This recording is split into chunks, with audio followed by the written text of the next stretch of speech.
How are you? Hey. Do you see me? Yes, Yeah, and we hear you good to too. see you. Okay.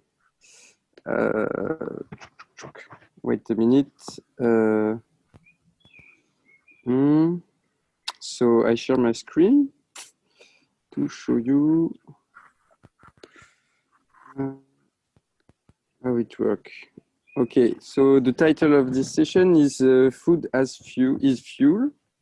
So it's not so much about the diet, but I want to explain you some aspect of the food, because I know that in pandemic situation it could be difficult to sustain ourselves with enough food. It was quite okay this time, but it could be different all the time. So I want just to give you some insights to understand and see food another way, and just to understand it about energy. So I share my screen there.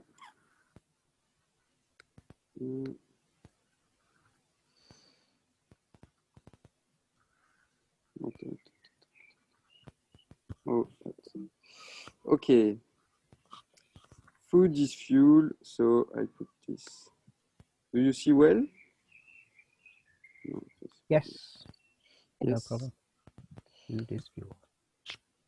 Food is fuel. So yeah, my idea is to share with you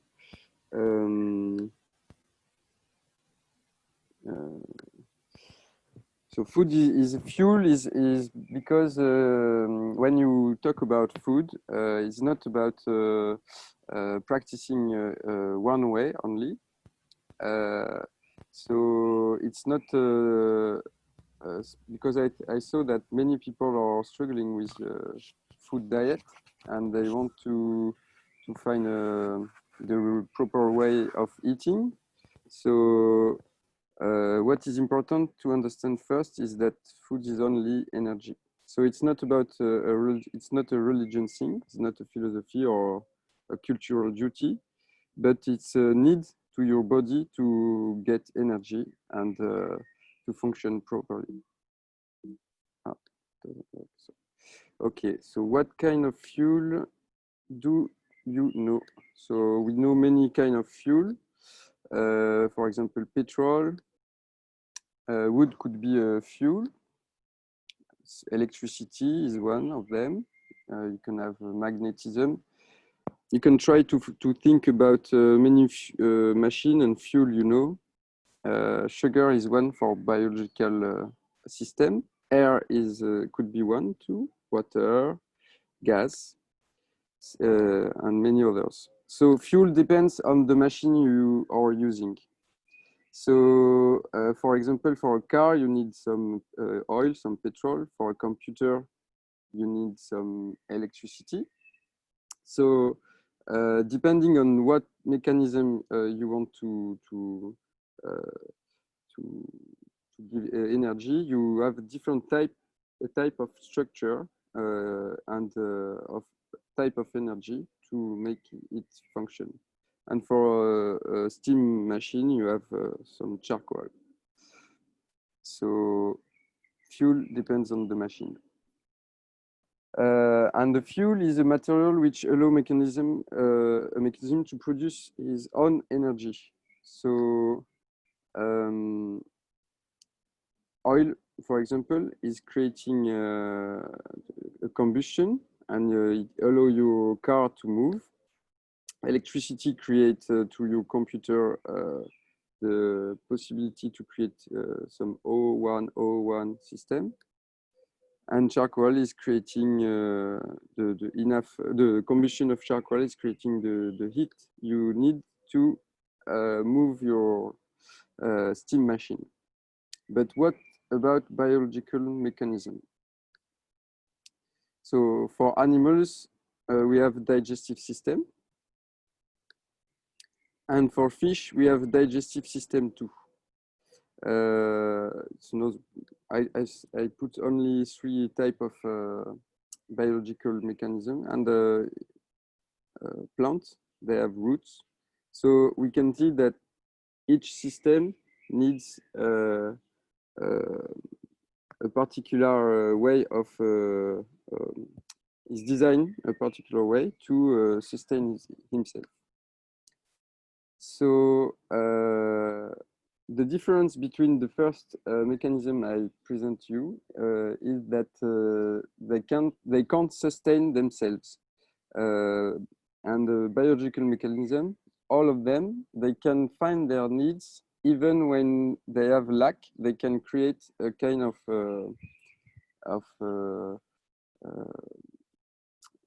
structuration. They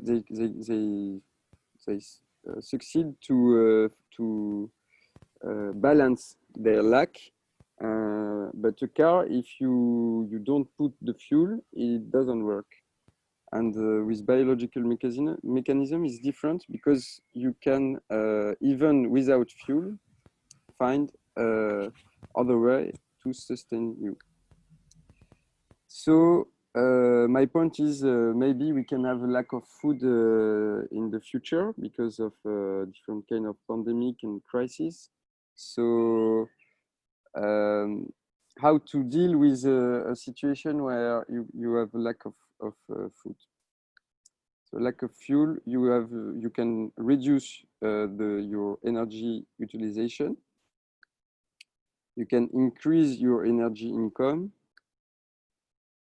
and you can optimize how the system is, the mechanism is functioning. So by these three ways, you can. It's the really important point, because in situation when you have a kind of collapse of the economy, if you have a type of diet or a way of eating, you are not able to adapt easily yourself. But if you know well techniques to reduce the energy you use in your daily life, and if you know how to increase the income of energy by multiplying using different sources of energy, and you can also optimize your own mechanism to use less energy and give more. So reduce energy utilization. I put first find stillness, because I realized that more about food, if you reduce your income of fuel, the important thing is to not use a lot of our mind abilities. And when your mind is really still, you use less energy. So it's the first key to be able to live with less food. I think I have not finished this slide work, so I just stop sharing. Okay. So my question to you is, can I see the conversation part? Yes. Okay. So the question, I want to ask you some questions. First, like you can use stillness method to find stillness. So it could be some techniques, tools to find emotional balance, and or things which help to get the mind quiet and not confused. And then the other part is reducing, using many energy income. So the other energy income from food are about our emotions and how we connect with memory, because I don't get deep into this, but the fuel is, in fact, is a kind of information, and so we have our digestive system designed to process this information from outside and create energy from it, but as a biological mechanism, and more as a human, we can process other type of information which are not food. So emotion, we can process this kind of information if it's stored emotion, stored in form of memory in the body.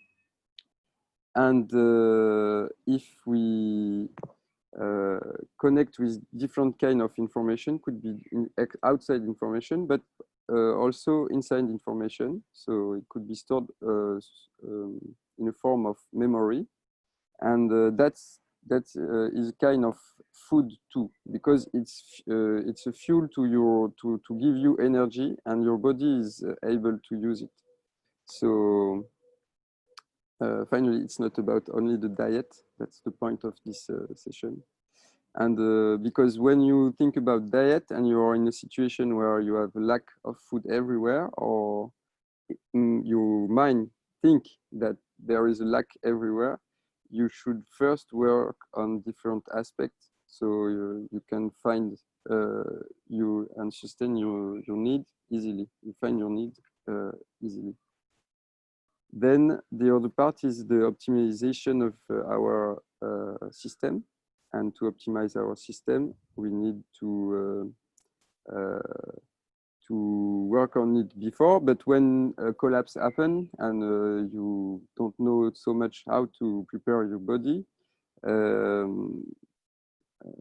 so you get back to the first key, which is the calmness and stillness to the mind, which allow you to find the solutions you need to your body. So optimization of our system is based on this first. Then you can find what your body needs really, because you get the connection with your real needs, and it's not mind created needs. Because the first things people are the first things that people are struggling with when it's about food, when you have a lack of food. For example, I remember a TV show where people was on an island alone, and they had only coconut everywhere and banana everywhere. But in their mind, they should only eat. They need a lot of meat to be alive and healthy. But the problem was that they begin to lose a lot of energy, not eating at so much coconut and banana, but thinking a lot about meat, and they can't find the meat, so their mind focus only on the diet, the lack they have, and not about what the abundance around them. So it's why I insist about the mind aspect, because when you create food, you become a food fanatic, and because they was thinking, just if I lack something, I will not sustain myself, and they begin to be very bad and sad, not finding the meat. So they try to hunt, lose a lot of energy by hunting, try fishing, lose a lot of energy by fishing, less energy. And when they succeed to kill a crocodile, caiman, something, they was very sad, but so it creates a bad emotion in them, so losing energy, and then they tried to eat it, but after 7 days of fasting, it was not giving them energy at all. In fact, if they had understand that food is fuel, is just energy, they would understand that coconut was everywhere, banana was everywhere, sun is, they are facing sun and the beach, where many, when you take a bath in the sea, you regenerate your system. But all of this, we know it inside us, and our body know how to sustain itself. But the first problem is about how our mind is designed and how we compare things. So this is good, this is not good about food. And the good way is first understand properly what it is and what it's doing to us. So what it's about, food is fuel. Okay, I think I have, so if you have questions, I can answer them. Great. So I have a question about the different ways that we can respond. So one of them you were saying that we could make the machine, so our body, to work more effectively. Is that right? Yes, yes. And what kind of way would you suggest? To the first way to optimize your body is resting, in fact. So to take my example about the people on the island doing survival TV show, there was a lot forcing to hunt and fish and doing things, and they are in activity all the time. So they didn't be in a state where you are in restful position, you know. So in restful position, your body find a way to optimize how it functions and to create more energy and pathway to get the energy flow. Mm-hmm. Super, thank you. You're welcome. Right. Yeah, it's also about how you, I mean, there's what you eat and how you eat it as well. You know, so the energy you put into cooking it, the types of food, the combination of food, as we see that most people eat, put so many different ingredients into a meal, many of which are just not compatible. So your body spends so much extra energy processing it, and half of the things you get basically do not get processed properly. They get under-digested, so you don't get the nutrients from it, and other things get over-processed, and so they ferment. So again, you lose a lot of the nutrients from it. So your body then says, oh, I don't have enough nutrients, clearly I need to eat more. So you end up eating more and more and more and more and more, because you're basically mixing way too many things. Whereas it's more of a simple mono diet. So you have maybe 2-3 different fruits throughout the day, 2-3 different vegetables, and so on and so forth. And then the next day you completely change. You have something different. So over a week you have you get all the micronutrients by having a diversity of foods. Makes, you know, gives you a really much more efficient way of eating. And so your body needs very little energy to process it in order to get the nutrients it needs to really function well. So wonderful, amazing session, Sunil. Thanks very much for that. Yeah, thank you, Rakesh. Yeah, thank you. Yeah, really beautifully explained. Well done. Thanks. Thank you. So the next session is with Emma. Yeah, it was great. Hello, hi. I'm just going to share my screen because I put together a little presentation. Let's have a go.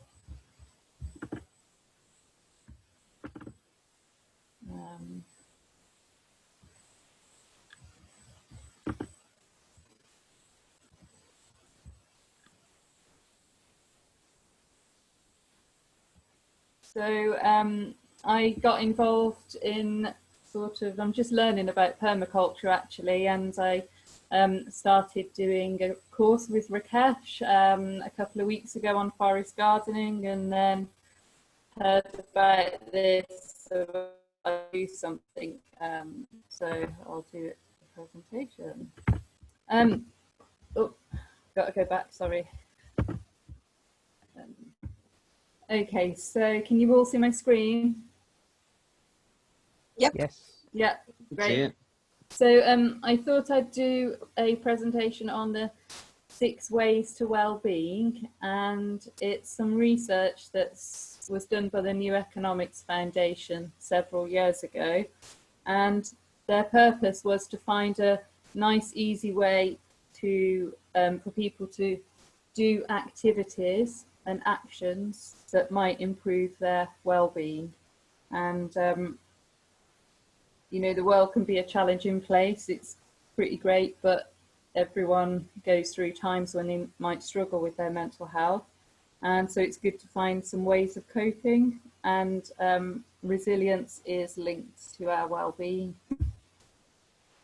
So the purpose of the presentation is to just give us a little bit of structure, a sort of tool that we can use in moments of need. And I think a lot of us work with people that have challenges with their mental health, so hopefully we can use it with those people too.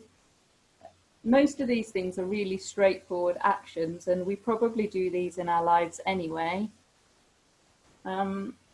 But I think we can offer it to other people that we're involved with as well. It's really easy to use, it's really accessible. So my background's working in healthcare as a physiotherapist in the NHS, but I really like being outdoors, and I really like nature, and I really like plants. So I started to do a bit more of that in my life, and a couple of years ago I did a forest school qualification and a horticulture therapy qualification, and I worked with people with dementia and adults mostly, with mental health difficulties and physical health issues. And I went on to work at a wildlife trust as a wellbeing program officer, and we used to take people out into nature, different nature reserves. And so to do those things, to do some qualifications, I had to use a bit of research, and actually the 6 Ways to Wellbeing has been quite a key one.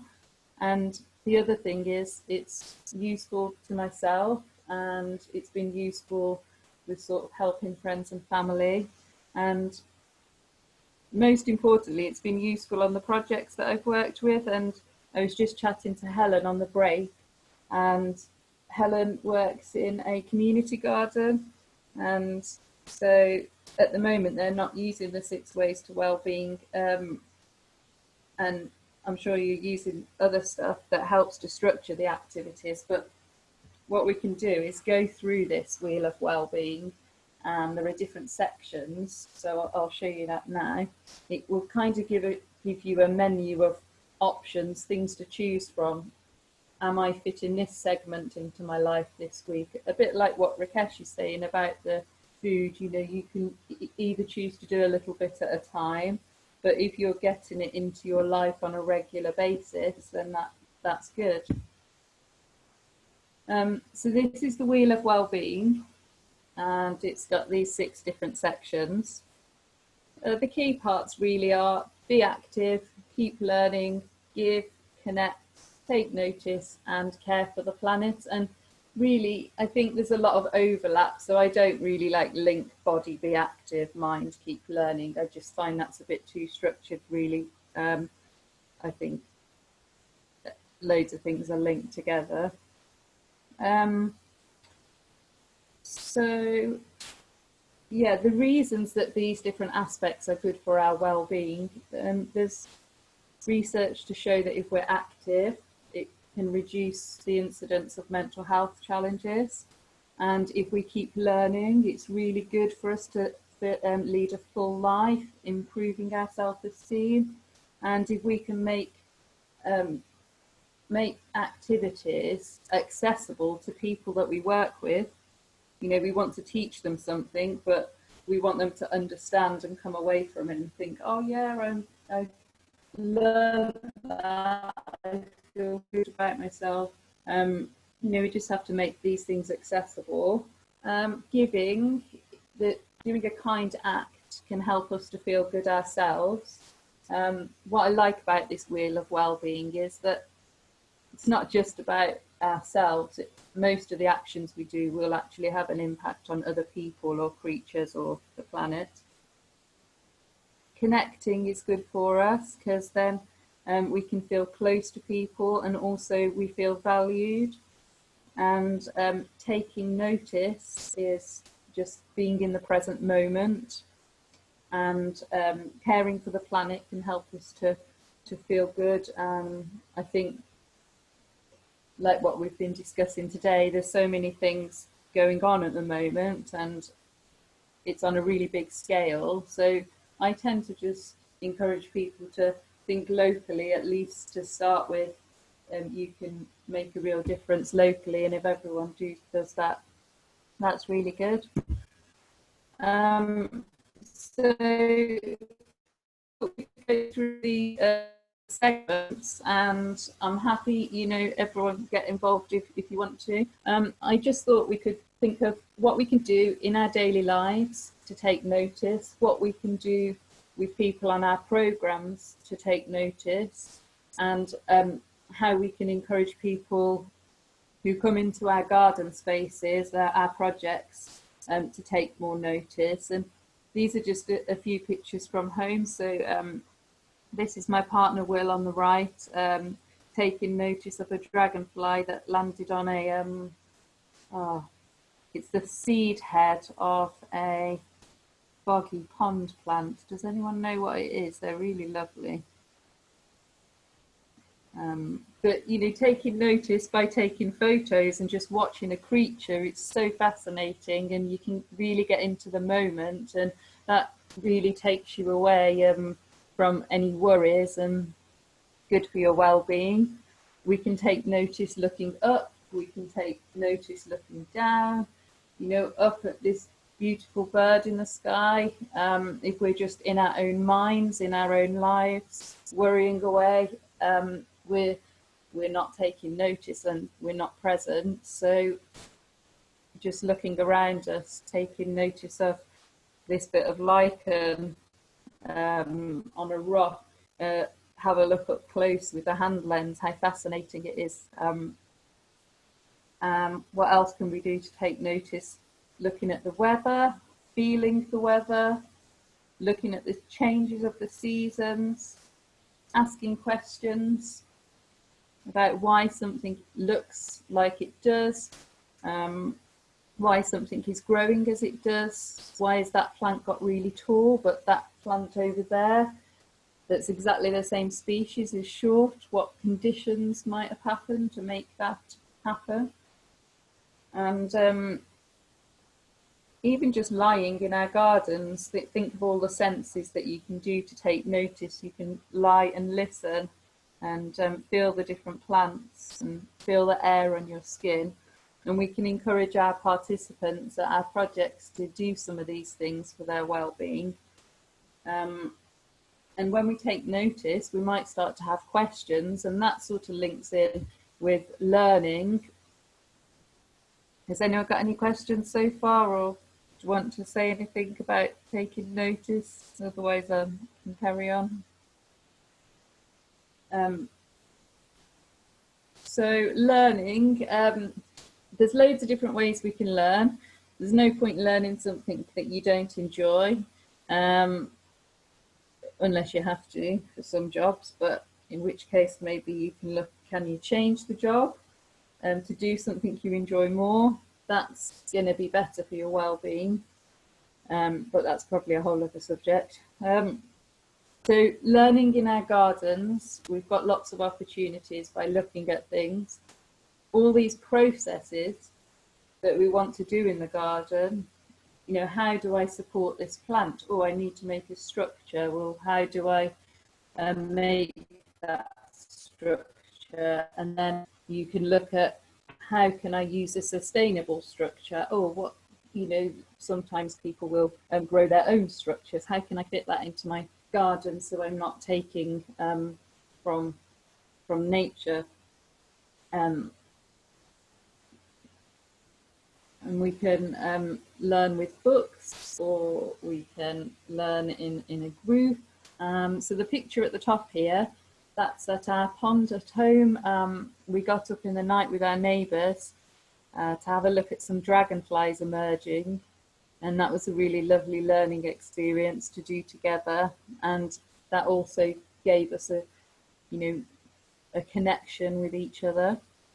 This thing down on the right, where there's the names of the plants and the pictures of the actual leaves, well, I did that with a dementia group at the start of a session, just to get them interacting a little bit, and I'd mix them all up and they link them together.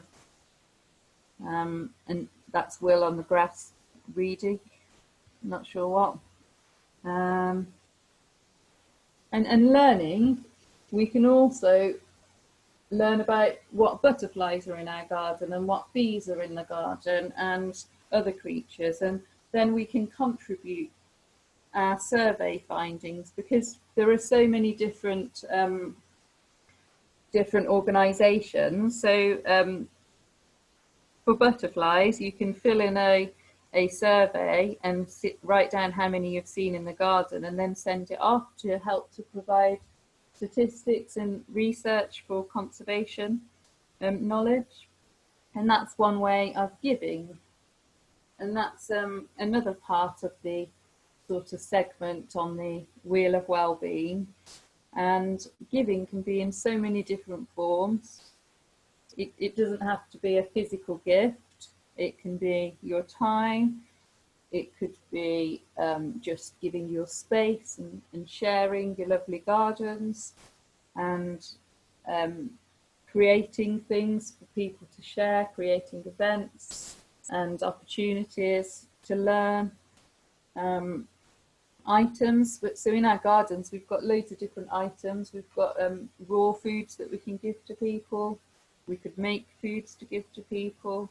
We can make crafts. And so this photo on the left, probably wondering why there's a man with a ladder on a bike, but that was Will. We went down to an old chap in the village, needed his jasmine pruned, so that was a really nice feeling to just go down. Will insisted on taking the bike on taking the ladder on a bike.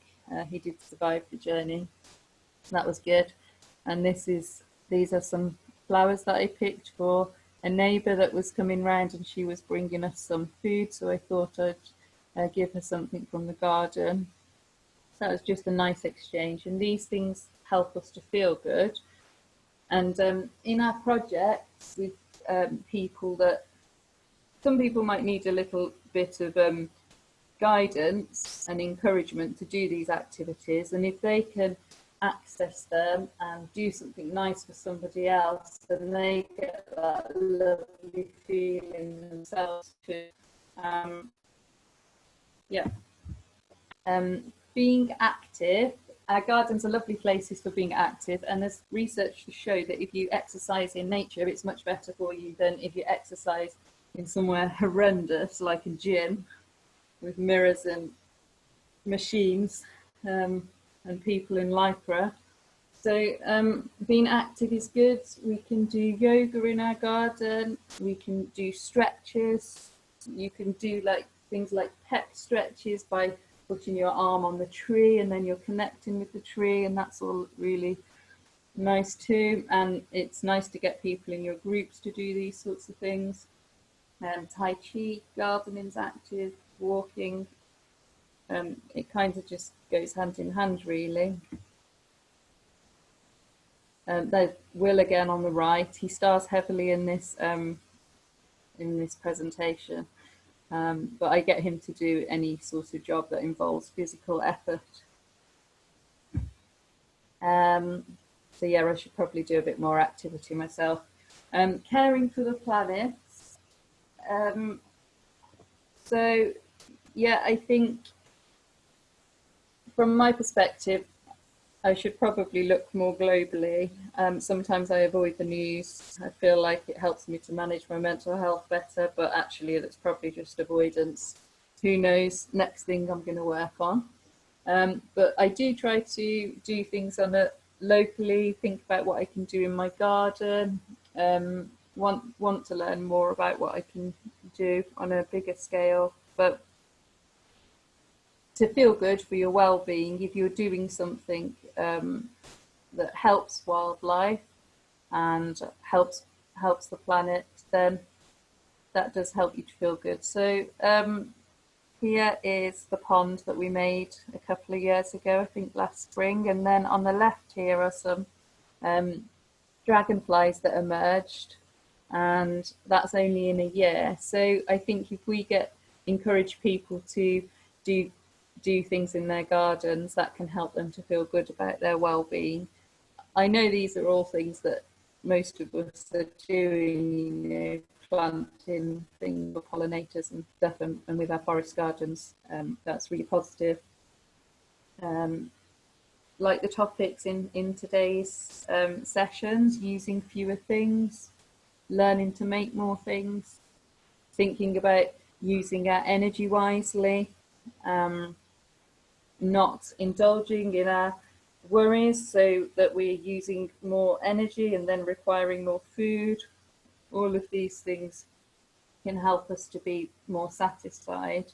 And if we can start taking satisfaction in simple pleasures, music together, being together, talking together, instead of sort of using technology or people wanting to go out shopping to fuel their need for happiness. You know, if we do crafts and it's quite low impact on the environment, these all feed into caring for the planet as well as our well-being.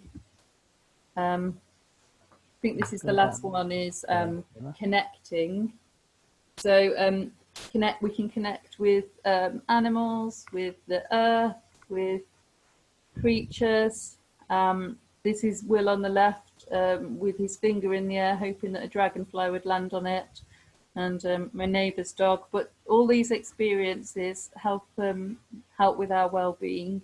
And if we can get other people on our projects to connect with each other, so you can plan your tasks so that people might have to do an activity in the garden together. It's physically impossible for them to do it alone. So you might put together two people that would normally perhaps avoid interaction with another person, and see how that goes. And so, okay, great, Emma.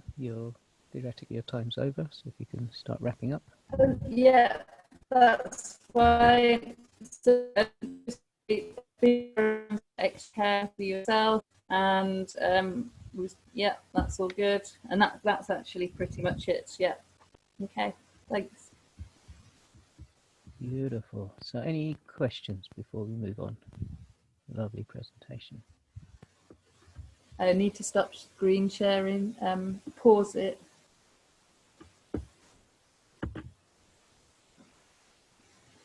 Okay, Stop. Any questions for Emma? I think that was nice and clear, really lovely. Thank you. Yeah, thanks so much. I think yeah, it fits many models that we do during our PDCs, and I think that would fit in really neatly into many of the things that we've been doing. So really lovely, really nice tool. Any questions? No? Okay, in that case we'll move on. So the next presenter, I think, is me. And what I said I would talk about is the lazy man's way of growing food, nutritionally dense food. But actually I can go in any way, any direction anyone wants to go in.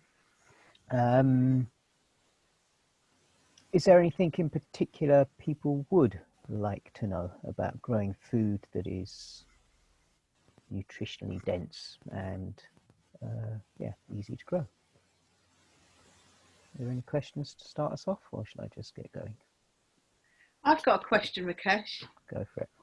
Because I can't help thinking that food in our forest gardens and permaculture gardens may look similar to things that people can buy in shops or get somewhere else. But is there a way we can measure it, like to show that it's nutritionally amazing? Great question.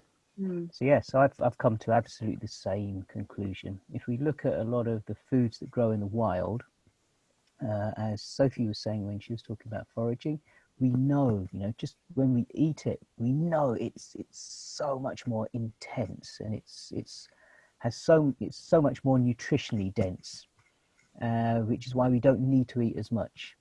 And it's the same in our forest gardens, because effectively what we're doing in our forest gardens is we're creating this same kind of wild space, which is really, nature is basically creating, through all the symbiotic relationships between all the things that we put in our forest garden, it's creating so much richness, it's creating this good balance. So it's, really nutritionally dense. So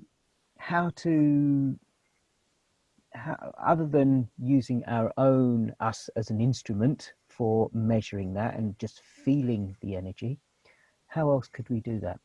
So there are some tools. There's a little project that is looking at nutritionally dense foods, and they're using a tool called a refractometer.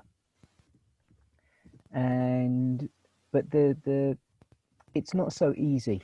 There's a lot of, so depending on when you pick it, how you pick it, at what cycle it's in, there's so many different factors that will change the results of the refractometer that it's not so easy. I know, Sophie, do you remember the things that, because Sophie and I and a few others from the Roots and Permaculture Network have been looking at nutrition, and in particular vegan nutrition, and the different plants and things that we can grow in order to give us a really balanced diet throughout the year. And one of the people in the project, Sylvie, when we started talking about refractometers, she had a lot of really interesting insights. But Yeah, I'm not so scientific, so I missed a lot of it. Sophie, do you want to? I think the main thing because she did some research about it, and what she said was that, from our point of view, when we think about nutrient dense, we think, that there's a lot of vitamins and minerals and things in there. But apparently the refractometer, what it's measuring is the concentration of sugars in the food. So it's kind of giving you an idea that there's a density there.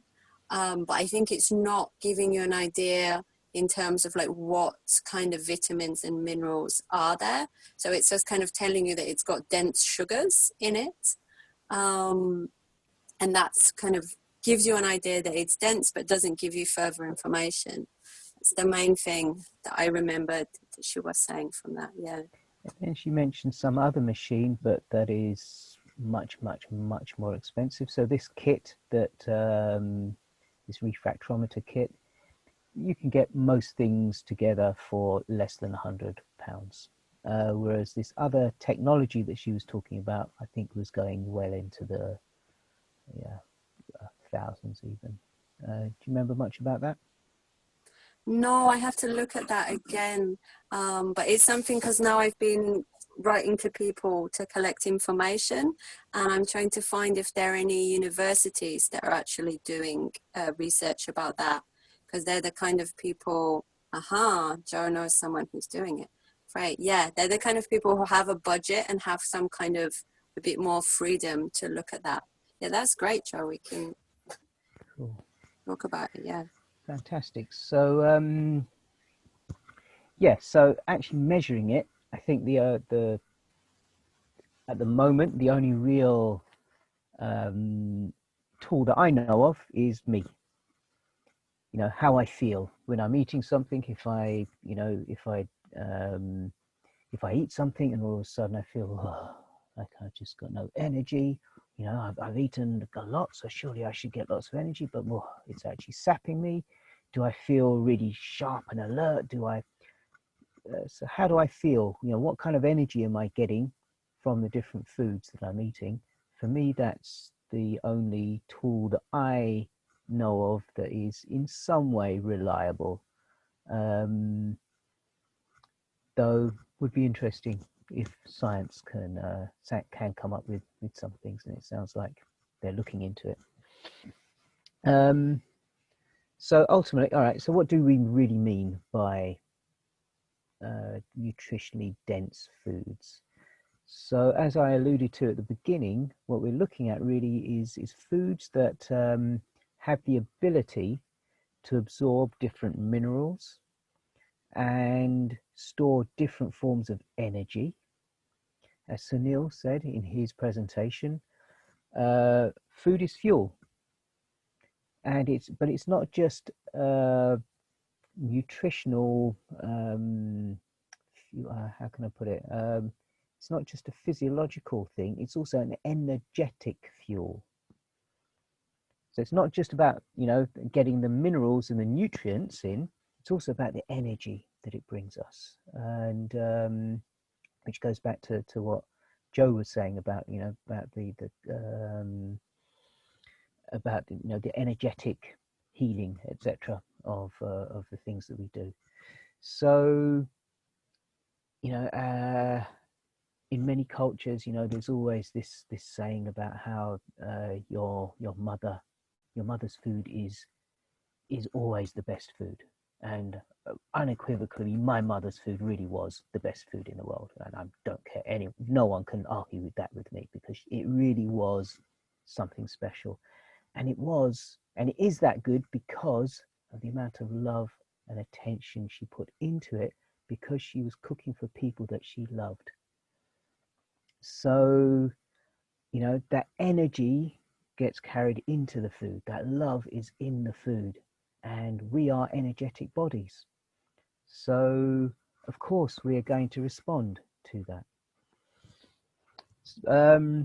But okay, so for me, really good, strong, energetic food, you know, ultimately, if you're going to leave it up to a farmer who is mainly looking at profits to feed you, how much love and attention is in there if it is done at a big, huge corporate level, compared to if it's a local farmer who maybe has set up some community supported agriculture project, and therefore knows many of the people who they're supplying the food to. So now all of a sudden the energetics is totally different, because they're producing food for someone that they know, someone they care about, someone who is taking care of them. And so now has a very, very, very different energy compared to some big corporation who's growing some things in a greenhouse in south of Spain, or in Holland or somewhere, who's just looking to, you know, bottom line, how can I make this as cheap as possible, make the most amount of profit so that people will buy my stuff because it's cheap, and, you know, and what corners can I cut, how much, what's the energy in that food, what's the, you know, so what kind of, when you're consuming that kind of food, it may be cheap, but what kind of energy are you taking in? So so in a forest garden, if we're looking at the, you know, going back to the original statement, how to grow food, you know, the lazy man's way, well, actually it's more a case of, rather than us having to do all the work, if we allow nature to do the work, as we said, you know, as Sophie said in the whole foraging thing, you know, when you get food that has, you know, it has to survive out there in nature, it has to, you know, figure out, how do I get enough nutrients to be able to do all the things that I need to do to reproduce, and so it figures out these strategies of how to really survive, and they're now full of, you know, yeah, they're full of vigor, full of dynamicism. And so eating foods like this, what you find is you actually, because they're so nutritionally dense, you actually need very little of this food to really give you the energy you need. And going back to one thing that I mentioned at the end of someone's presentation, Sunil's presentation, was about how, you know, when we eat foods, you know, Sunil was talking about optimizing our diets. If we eat, you know, ultimately we only have one stomach, you know, we're not cows. We only have one stomach. And the only way the stomach can process and digest food is by putting acid into the stomach. When and the only way that the stomach knows that the food is processed and therefore it theoretically is digested is when the pH level it becomes neutral, and therefore it releases it. So what's going on here is the all of your senses, you know, so your smell, your taste, your eyes, your touch, everything says, ah, I know what this is. This is an apple. And so your body says, ah, apple coming in, you eat it, it goes into your stomach. It says, right, in order to process an apple, I need this much acid. So that works, and that's fine. So it releases the right amount of acid. It then digests it, and when in the pH, because it's put the right amount of acid in, when the pH neutralizes, the sphincter's open and it allows it into the intestines to then start taking the nutrients out of whatever's been digested to move it to wherever it's needed. Now imagine if you all of a sudden start eating a mixture of things. So you eat an apple, or first of all, maybe you're eating, I don't know, something really hard to digest like legumes, so beans, lentils and things. And then straight after that, you eat an apple. Now the legumes, or maybe even rice and things, and potatoes, all of these things require completely different amounts of processing time and therefore different amounts of acid to break down. So all of a sudden, in your stomach, you have this mixture of different things that need different amounts. And so the body's getting a little bit confused in terms of how much acid to put in the stomach. So as I said, some things get over digested, such as the apple, because it only needed half an hour to 45 minutes to process. So only put a small amount of acid in for that.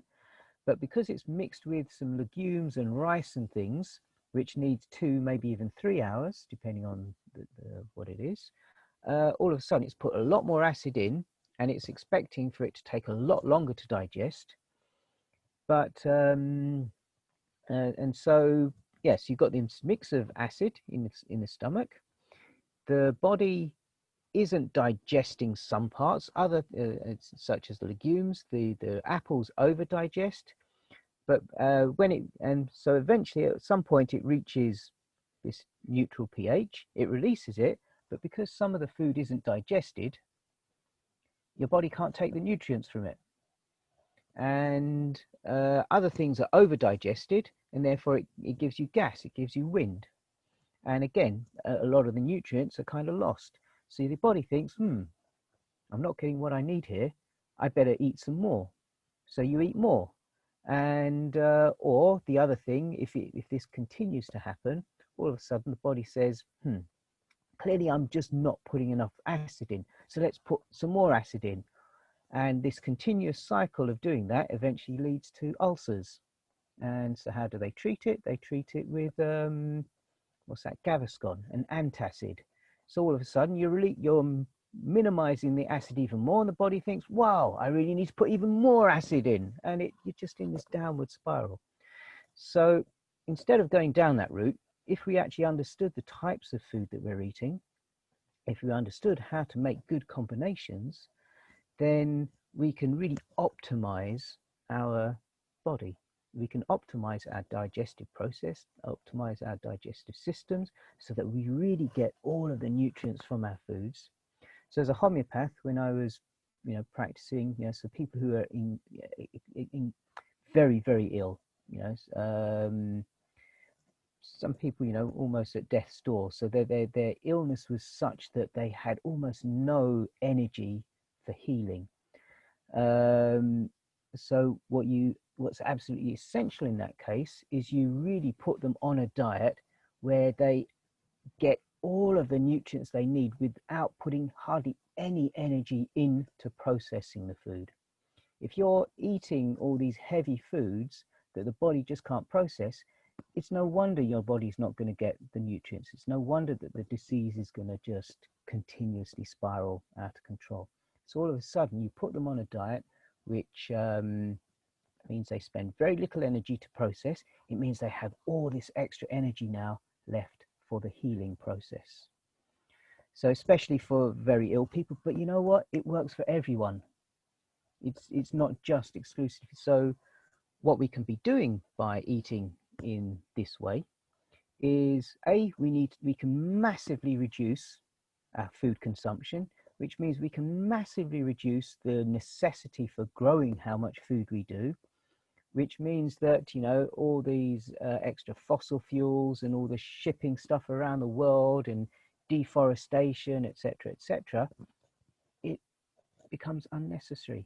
So we can massively change our, you know, change the planet and how we grow things, how we eat, you know, how much food we need to produce, just by changing our diet, and also make ourselves healthier at the same time.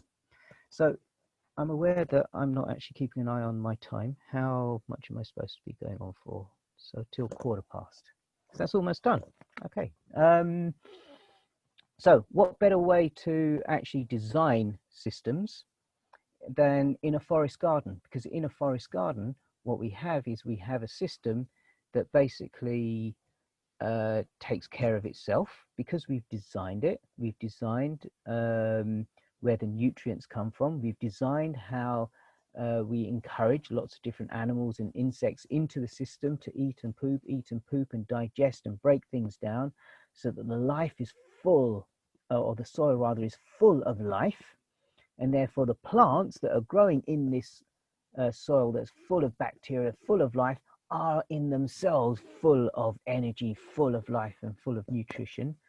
So we only need a small amount of that food to then return that back to us, and all of a sudden now we have all this energy.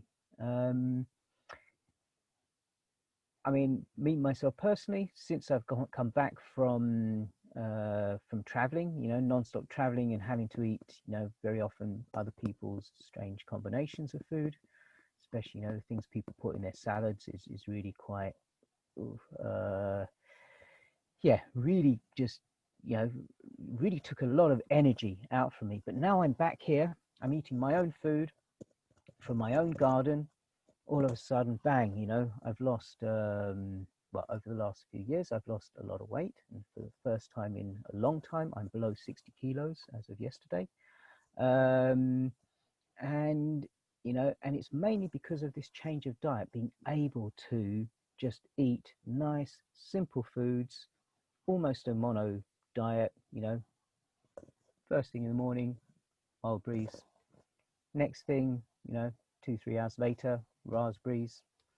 Then let's get some greens. Then and throughout the day, I'm just eating really nice, simple foods, digesting it all, feeling really super well, super healthy. And it's all coming from my garden. You know, the only things I really go and buy are dried fruits and nuts. And I have a stock of lentils, which, to be honest, I'm hardly eating. I have a stock of grains, which I'm hardly eating at all. So I think that's it. I think I'm over time even, so I'm going to stop myself. Any questions before we start wrapping up? We've got, I think, 15 minutes to wrap up in.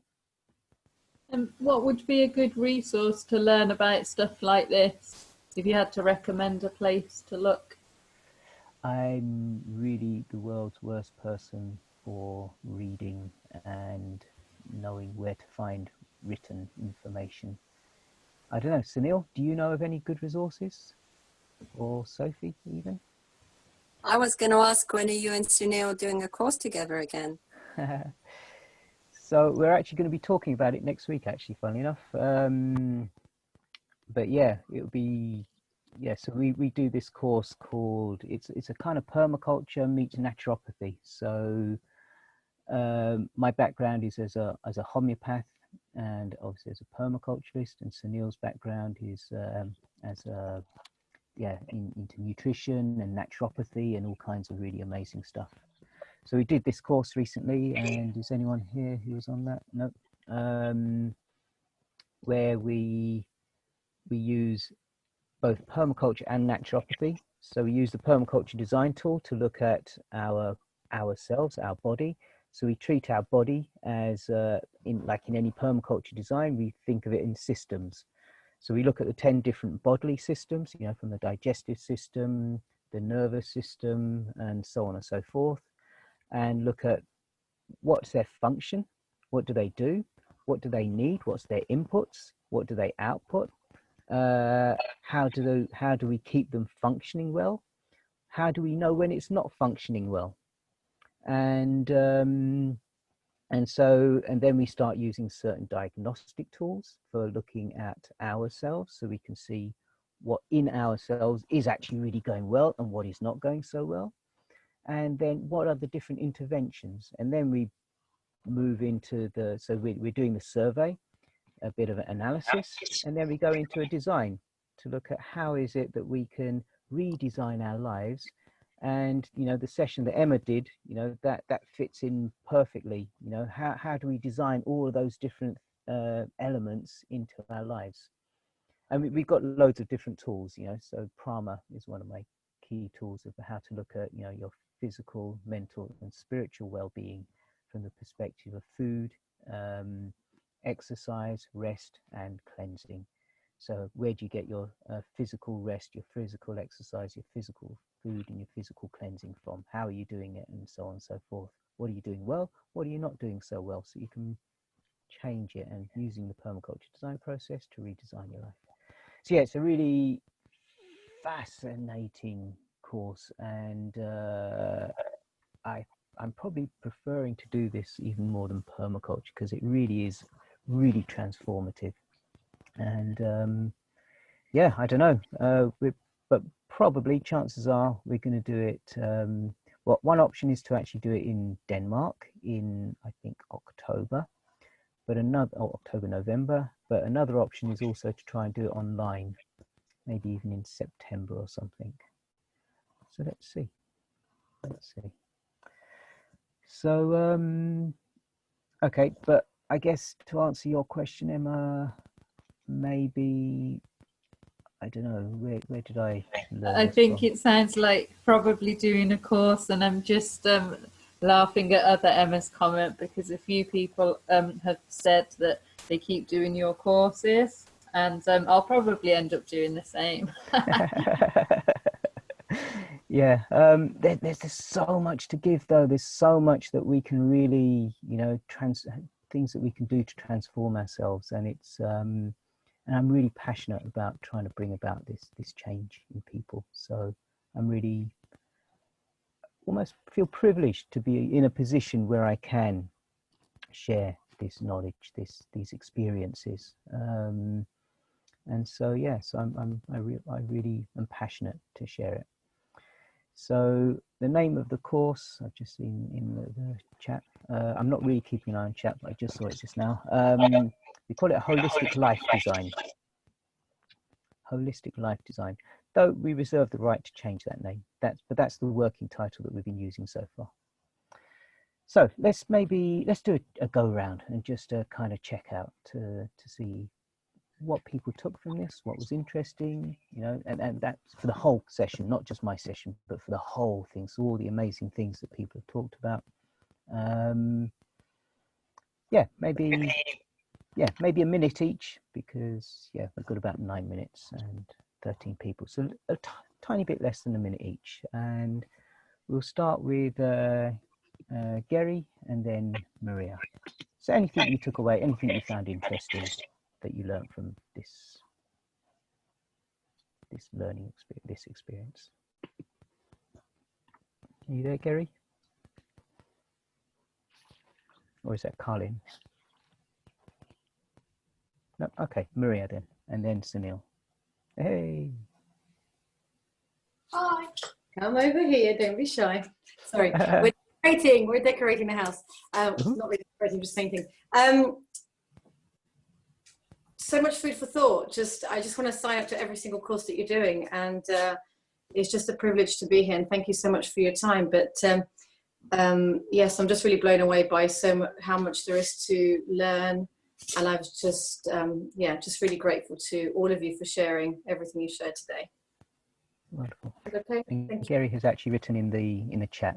She said the last 3 sessions were really, really nice. Sorry, she has no audio. Wonderful. Thank you, Maria, as well. So Sunil and then Alex.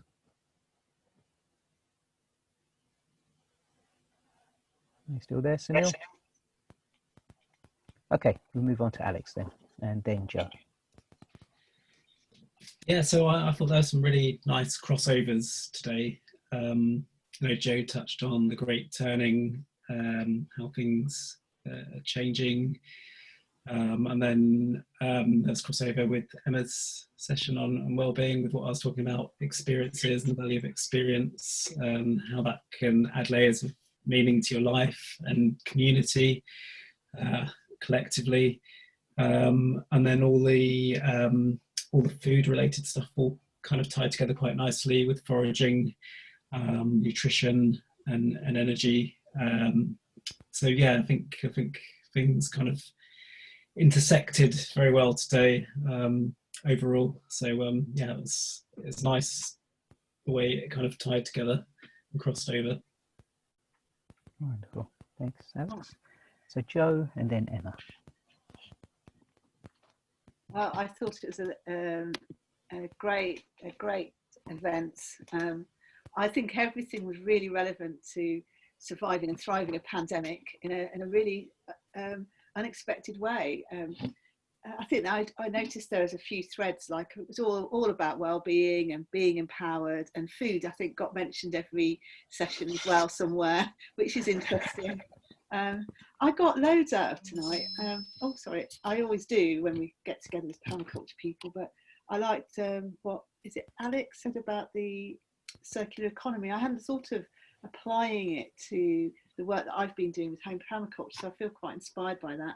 And I like what you've been saying with the, you know, and the food is fuel. You know, it's not just about what we eat; it's how we eat and how our body deals with it, and the subtleties of that. I'm really interested in nutrition as well, and I find that's very, very interesting. I really enjoyed everybody's presentation. It's been a really lovely evening. Thank you for organising it. Yep, wonderful. Yep, brilliant. Thanks. So Emma and then Sophie. Hello. So yeah, it's new to me, the whole permaculture thing. I've read a little bit about it, and only got involved in the last couple of weeks, and really enjoying it. And I feel like, you know, when you feel like something is how you want to be, and the people that you want to be with, and so that's really cool. And I enjoyed all of them, and I'm really interested in all the food stuff and the recycling, all of it. Yeah, thanks. Had a great time. Wonderful, thanks. So Sophie and then Helen. So yeah, big thank you from the heart for everyone who showed up and yeah, shared so deeply. It's been, yeah, really beautiful. I'm so happy, you know, we kind of started this idea as an invitation, and you never know where it's gonna go. And yeah, really beautiful, really lovely connections, kind of everything building on everything else, and yeah, really, really joyful. So yeah, big thank you to everyone. Cool, thank you. So Helen and then Gabriel. Wow, another amazing day. That's fantastic. There's so many interesting things. I think I need a little bit of time to let them all settle. Learned so much again, and it's just kind of piecing it all together, and I think it's all so relevant and fabulous. Yeah, brilliant. Thank you for doing this, Rakesh. It's brilliant. Thank you. And thank you all for presenting today. Indeed. Thank you, Helen. So Gabriel and then Emmanuel. Well, certainly a lot was going on there, but each one of those sessions that happened was quite useful, and some was quite useful and will be useful in the future. So I'm glad to know. So I'm glad to know that that's all being shared with everyone else. I'm sure it will all be very useful. The foraging, foraging, permaculture survival, permaculture's foraging, well-being wheel, the wheel of well-being. Let's see, what was the exchange?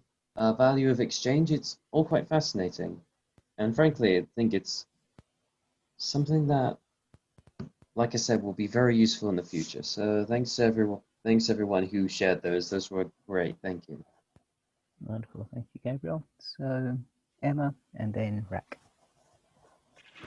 I didn't manage to participate or listen to most of it, sadly, but I did manage to get back to the last session, your session, and it kind of really literally gave me food for thought, because well, we're changing our ways in my family. All of the kids are asking to be vegetarian, and so we are flipping over. So nutrition and well, I'm doing the forest garden, so I'm trying to look into how to get proteins and stuff like that in our diets through the garden. And so yeah, it gives me loads of ideas of where to look and what to learn, basically, and think of food differently. So thank you. Wonderful, thanks. So finally, Rak. Hi all. So sorry that I missed most of the session. Like Emma, I only caught the last 20 minutes of your session, Rakesh. So I really enjoyed it. I just wonder if it's going to be available on YouTube to catch up on. Yes, so these are public sessions. All the Roots and Resilience sessions are public, and therefore they're all going to be put online to the public. It's not password protected or anything. So yeah, it definitely will. Oh, that's awesome. Awesome. Thank you so much. Amazing. So yeah, so and have a look at that. Exactly on time. Thanks everyone for artfully participating.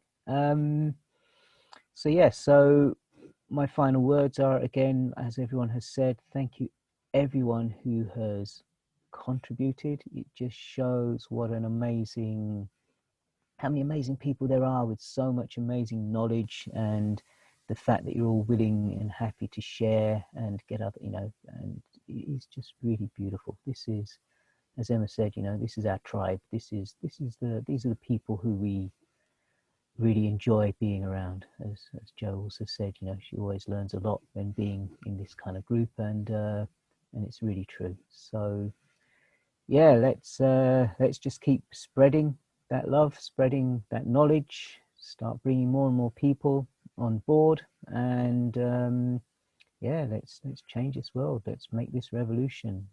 The next revolution, as we know, is going to be the love revolution. So let's be part of that revolutionary spirit. Let's bring that change into the world in whatever way, wherever we can. So thank you all very much, and yeah, happy solstice. Day late, but happy solstice, and see you wherever, whenever the next one of these is going to be. Remember, this happens every 2nd and 22nd of the month. So we'll see you hopefully there. Take care. Lots of love. Bye-bye, everyone. Bye. Okay. Bye. Great meeting you all. Have a nice day. Bye. Bye. Bye.